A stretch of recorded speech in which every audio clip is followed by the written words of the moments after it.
তোমরা আমাকে কার সাথে বিয়ে দিয়েছো? আমার জীবনটাকে নষ্ট করে ফেলছো। যে আমার পারছে না 3 বেলা ঠিক মতো খাবার দিতে, না পারছে আমার কোনো শখ পূরণ করতে। আমার একটা জামা পছন্দ হলে সেটা পর্যন্ত ও নিয়ে দিতে পারছে না। ও না পারছে একটু বাজার করতে, আর আমি না পারছি একটু খেতে। আমি কি না খেয়ে এভাবে মরে যাব, না তোমরা আমাকে এখান থেকে নিয়ে যাবা? আমি শেষবারের মতো বলছি, তোমরা যদি আমাকে এখান থেকে নিয়ে না যাও, আমার 2 চোখ যেখানে যায় আমি সেখানে চলে যাব।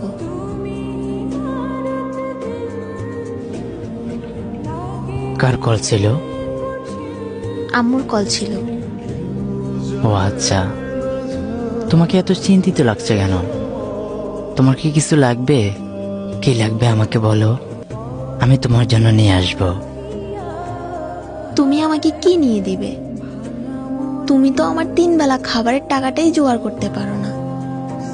তুমি কি আমার কখনো শখ পূরণ করতে পারবে? তোমার তো ওই সাধ্যটাই নেই। ও আচ্ছা, আমার সাথে থাকতে মনে হয় তোমার সমস্যা হচ্ছে, তাই না? তুমি কি বুঝতেছো না যে আমি তোমার সাথে থাকতে চাই না? কিভাবে তোমার সাথে থাকবো বলো? তোমার পোশাক আশাক দেখেছো? তোমাকে নিয়ে আমার বান্ধবীরা হাসাহাসি করে। না আছে তোমার টাকা পয়সা, আর না আছে তোমার চলাফেরার সৌন্দর্য। তোমাকে নিয়ে আমি কোথাও বের হতে পারি না।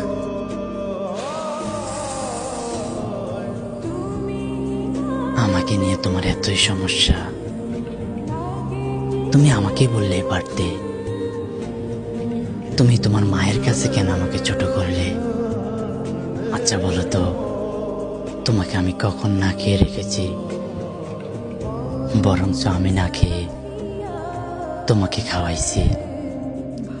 হয়তো তুমি প্রতিবেলা মাছ মাংস দিয়ে খেতে পারোনি, কিন্তু তোমাকে তো আমি না খেয়ে রাখিনি।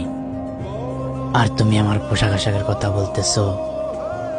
আমি যদি একটা ভালো পোশাক পরি, তোমাকে একটা ভালো পোশাক পরাতে পারবো না, সেটা ভেবে আমি কখনো একটা ভালো পোশাক পরিনি। আর টাকা পয়সা ইনকাম করতে কতটা কষ্ট তুমি আমার জায়গায় এসে দেখো। তুমি যে জামাটা 5,000 টাকা দিয়ে নিয়ে নিচ্ছ, ওই 5,000 টাকা ইনকাম করতে কতটা কষ্ট হয় একটা পুরুষই জানে। আচ্ছা একটা কথা বলবা, একটা পুরুষ সবকিছু বিসর্জন দিয়ে